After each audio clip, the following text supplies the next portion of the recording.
Que tal, saúdos? Mércores de cinza festivo en Pontevedra. Nos vindeiros minutos imos falar do Entroido. Por exemplo, a icona destas festas na cidade, o Loro Rabachol, xa ten a súa réplica de Sargadelos. Isto é Pontevedras 10. Comezamos. Pontevedra goza hoxe do seu tradicional festivo de Mércores de Cinza. A esta hora estáse a celebrar no Pazo da Cultura da cidade a segunda eliminatoria do concurso de murgas, que poden seguir en directo a través da canle de YouTube, Facebook ou Twitter de Canal Rías Baixas. Un Entroido, por certo, que chega con novas curiosidades. A icona por excelencia desta festa na cidade xa ten, por exemplo, a súa réplica na cerámica de Sargadelos. A figura do Loro Rabachol pode atoparse na Galería Torrado de Pontevedra, que ademais a vende en exclusiva.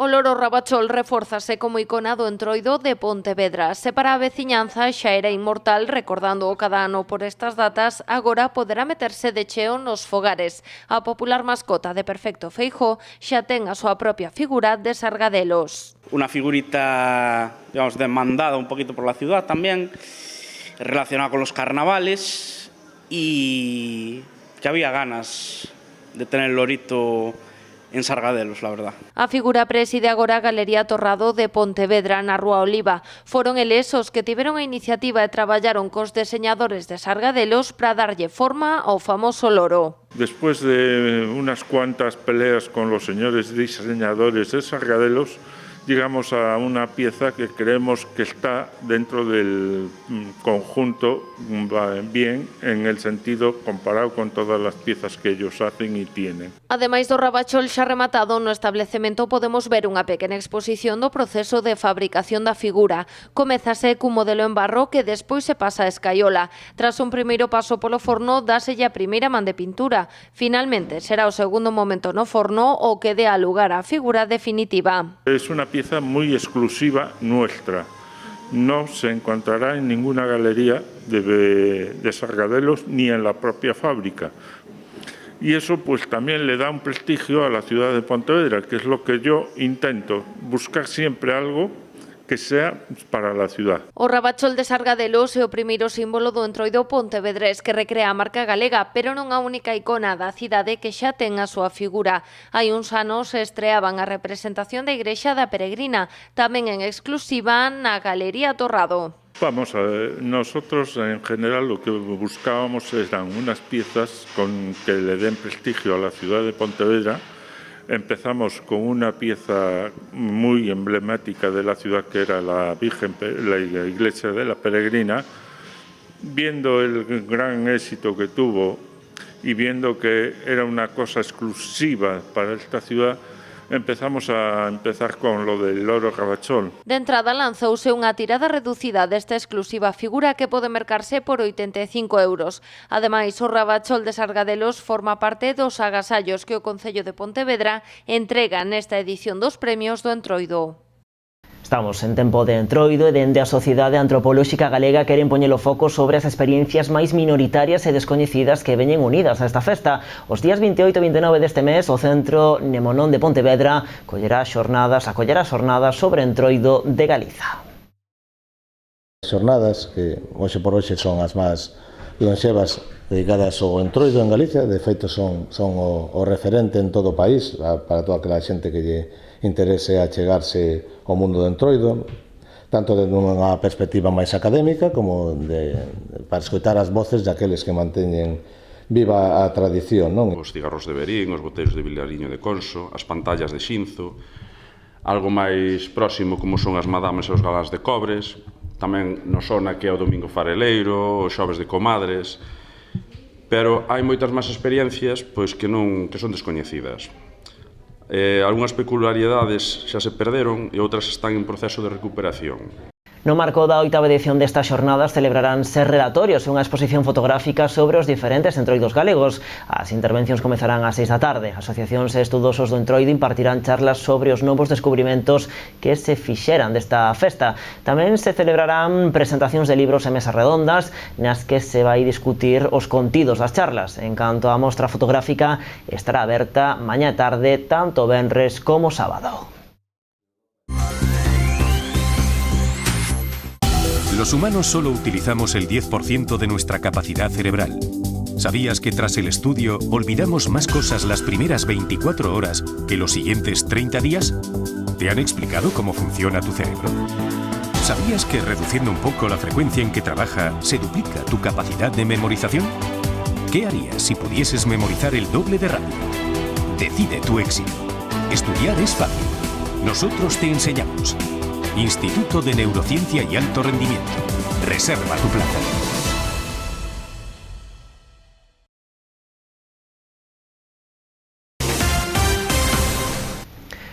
Mais alá do Entroido temos outros asuntos que contar. O Partido Socialista de Pontevedra xa ten os nomes das persoas que integrarán a lista provincial coa que concorrerán ás eleccións autonómicas do 5 de abril. María Pierres, con 100 votos, foi quen recibiu máis apoio da militancia. Ela encabezará unha candidatura que completan Rafael Cotelo, Patricia Vilán, Carlos Cancela, Paloma Castro e Héctor Santaló. Na asamblea celebrada onte, os afiliados emitiron 166 votos con 2 en branco. Cada militante propuxo 8 homes e 8 mulleres en diferentes papeles. Unha cos nomes de Pontevedra, outra coas outras agrupacións da comarca e unha mixta cun sistema de listas abertas. Máis cousas, o refuxio de animais de Pontevedra volve estar saturado. Estes días os palleiros anunciaba a decisión de suspender a recollida de cans abandonados ata conseguir aliviar a situación das instalacións de Campañó. As pelexas rexistradas ultimamente empurraron a directiva da asociación a tomar esta decisión. Agora fan un chamamento na procura de adopcións. En refuxios como este dos palleiros en Pontevedra poñenlle cara o abandono. Os cans que chegan a eles deixan de ser cifras para converterse en Musca, Vane ou Martín e mudan a rúa polas instalacións da protectora. Que cando nos os recollemos, eu digo a moita xente, para que están aquí, están ben atendidos, iso quero que quede moi claro, están moi ben atendidos por nós, teñen un sitio quente, cariño, porque sabes que sempre che veñen a ti. Aquí traballan a diario contra a irresponsabilidade humana, pero moitas veces non dan abasto. Por iso estes días tiveron que facer saltar as alarmas. Non hai sitio para recoller máis cans. As cuarentenas están a tope, non poder desplazarlos para ningún lado, porque na cuarentena pasan, creo que son 10 días, para que o veterinario se examine a fondo, para poder evitar que veñan con algo da fora, para poder nós despois destinalos a un patio. Entonces, de que as cuarentenas están petadas, a hospitalización sigue estando cheo con mamis, con cachorros, non podemos desplazar a nadie, non poden ter nadie desa porta para dentro. Agora mesmo son 137 habitantes nun refuxio con capacidade teórica para 150, pero no día a día os cans volven demostrar que non son cifras. Caracteres diferentes ou as necesidades específicas de algúns fan que sexa imposible acadar esa cifra. Orballo, Facu e Buba foron os últimos en sufrir os efectos da saturación. Nun momento así de xogueta ou de rabia por unha mínima cousa, hai un enfrentamento. E de feito, estas semanas xa tuvemos varias peleas, porque está todo tan saturado que entre eles chega un momento que rozan. Non temos sitio, e nós temos que garantizar que os que temos aquí estén ben. Nos se metemos un can da fora ahora e hai unha pelea, é un problema. Os cachorros e os cans pequenos son normalmente os máis demandados pola xente, pero as contas non cadran. No que levamos de 2020 entraron 32 e houbo 28 adopcións. Por iso piden casas de acollida e, sobre todo, adopcións responsables. Se a xente ahora mesmo, dada a nosa situación, nos botaría unha man, sería fantástico. Polo menos durante un tempo, hasta que se vacíe un pouco as zonas principales. Un can non é un xoguete, un can non é unha manta, un can é un ser vivo, vale? Que necesita os mesmos cuidados que unha persona adulta, que é un ser humano. Entonces, a xente que sea consciente de que hai que ser un pouco máis humanos. A Balea das Cores está a piques de cumprir un ano de vida en Pontevedra. Trátase dunha xoguetería diferente que enche os seus estantes con xoguetes educativos que apostan pola igualdade entre nenos e nenas. O proxecto naceu da iniciativa de 3 mulleres novas emprendedoras e nais. Para poñelo en marcha, contaron cunha achegada xunta de 21.000 euros no marco do Plan EMEGA.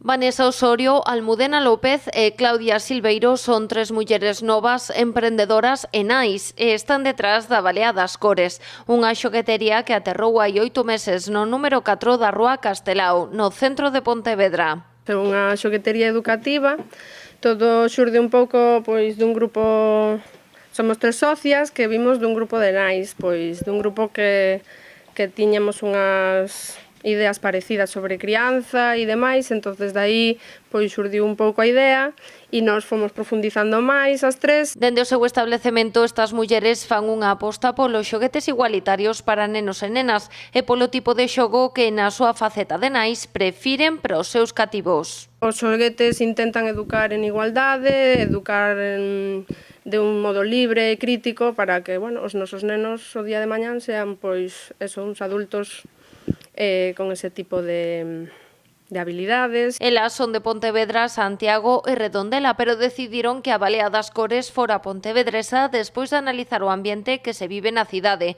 Atopar o local axeitado e que non houbera moita competencia deste tipo, rematou por animalas a dar o paso. Vimos un pouco o ambiente que había e demais, e vimos este local e xa nos gustou moito desde o principio e casaba moi ben bueno, eso, nos enamorou un pouco o local e a zona e todo, e entonces pois todo foi como moi favorable a que fora aquí. Tamén foi importante a axuda que recibiron da Xunta. O seu proxecto conseguiu unha chega de 21.000 euros dentro do programa EMEGA, que busca fomentar o emprendemento feminino e apoiar o empoderamento económico e social das mulleres. Tiñan que conciliar e ao mesmo tempo emprender unha aventura empresarial. Para iso son estas axudas da Xunta de Galicia. Son 21.000 euros o que a Xunta de Galicia aportou para que empezaran, que ao final é unha pequena parte. Pasa que sempre decimos o mesmo con este programa. Pode que sea parte fundamental a que necesita moitas veces para dar o paso. As axudas están cofinanciadas polo Fondo Social Europeo no marco das Achegas Galicia 2014-2020. Como lles comentaba, a esta hora estáse a celebrar a segunda eliminatoria do concurso de Murgas de Pontevedra. Pódenos seguir a través da canle de YouTube, do Facebook ou do Twitter de Canal Rías Baixas. Pola nosa banda, foi todo. Vémonos mañá. Adeus.